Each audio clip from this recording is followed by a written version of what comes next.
নমস্কার বন্ধুরা, info Bengal news চ্যানেলে আপনাদের প্রত্যেককে স্বাগতম জানাই। পশ্চিমবঙ্গবাসী হয়ে থাকলে আপনার জন্য খুবই একটি গুরুত্বপূর্ণ আপডেট এই ভিডিওর মাধ্যমে জানাতে চলেছি। এবং আপনি যদি অবশ্যই 60-এর বেশি বয়স হয়ে থাকে আপনার বয়স, তাহলে কিন্তু আপনি খুবই গুরুত্বপূর্ণ একটি খবর জানতে পারবেন, যা পশ্চিমবঙ্গ বাসীর জন্য মমতা ব্যানার্জির তরফ থেকে এমন একটি খবর সামনে এসেছে। বলা হয়েছে যে 50,000 মানুষকে যুক্ত করা হচ্ছে বার্ধক্য ভাতার তালিকাতে, এবং বিরাট ঘোষণা করা হয়েছে নবান্নের তরফ থেকে। মুখ্যমন্ত্রী মমতা বন্দ্যোপাধ্যায় তার নিজের উদ্যোগে এই রাজ্যে একাধিক জনকল্যাণমূলক কর্মসূচি পরিচালনা করছেন। রাজ্যের তরফ থেকে বর্তমানে জারি থাকা একাধিক আর্থিক প্রকল্পের সুবিধা পাচ্ছেন রাজ্যের বসবাসকারী সকল স্তরের মানুষরাই।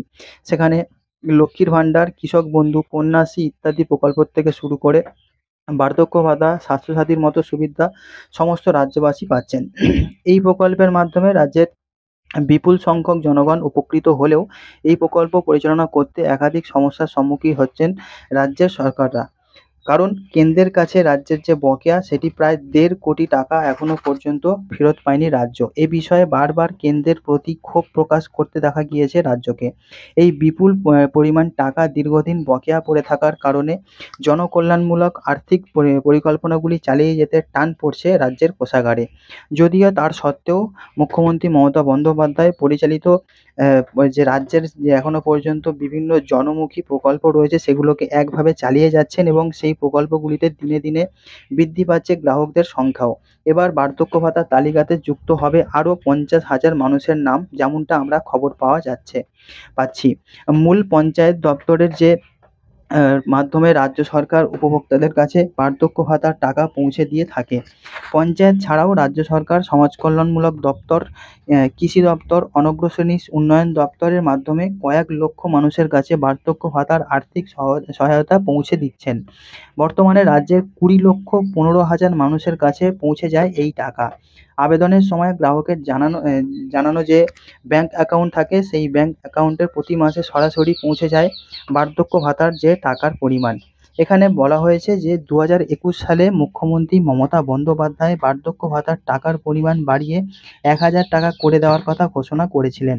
বর্তমানে এই প্রকল্পের অধীনে মাসিক 1,000 টাকা পেয়ে থাকছেন সমস্ত গ্রাহকরা। তবে এই বার্ধক্য ভাতার খুব সামান্য অংশ দেওয়া হয় কেন্দ্রীয় সরকারের তরফ থেকে। কেন্দ্রীয় সরকার বার্ধক্য ভাতার অধীনে থাকা 60 থেকে 80 বছর যে সমস্ত উপভোক্তা রয়েছেন তাদের জন্য 200 টাকা করে দিয়ে থাকে। 80 বছরের ঊর্ধ্বের গ্রাহকের জন্য কেন্দ্রীয় সরকারের বার্ধক্য ভাতা দেওয়া হয়, সেটি 300 টাকা। আর বাকি টাকাটি দেওয়া হয় রাজ্য সরকারের তরফ থেকে। অর্থাৎ এই প্রকল্প পরিচালনার জন্য প্রয়োজনীয় মোট 150 কোটি টাকার অধিকাংশটাই দেওয়া হয় রাজ্যের কোষাগার থেকে। এবং এখানে উচ্চপদস্থ আধিকারিকরা বিভিন্ন রকমের বক্তব্য রেখেছেন। তারা জানিয়েছেন যে রাজ্য সরকারের উচ্চপদস্থ কর্তার কাছ থেকে জানা গিয়েছে যে মোট 50,000 উপভোক্তার নাম দ্রুত পোর্টালে তোলার জন্য ব্যবস্থা করা হচ্ছে। এর ফলে শীঘ্রই বার্ধক্য ভাতার নতুন উপভোক্তারা এই প্রকল্পের টাকা পেতে শুরু করবেন এবং তারা উপকৃত হবেন। তো বন্ধু, যে সমস্ত ওল্ড এজ মানুষরা রয়েছেন, বৃদ্ধরা রয়েছেন, তাদের জন্য কিন্তু আবারও একটি ভালো খবর। কারণ এখনই 50,000 ওল্ড এজ যারা রয়েছেন, যারা উপভোক্তা বা বার্ধক্য ভাতার নাম কিন্তু তোলা হবে। তাই যাদের এখন নাম নেই তারা খোঁজ খবর রাখুন, পঞ্চায়েতে যোগাযোগ রাখুন। আপনাদের নাম কিন্তু খুব শীঘ্রই যোগ করা হবে। তারপর কিন্তু আপনাদের অ্যাকাউন্টে সরাসরি টাকা দেওয়া হবে। তো বন্ধু, এই ছিল আপডেট। দেখা হচ্ছে আপনার সঙ্গে পরবর্তী ভিডিওতে। সবাই খুব ভালো থাকবেন। Good bye.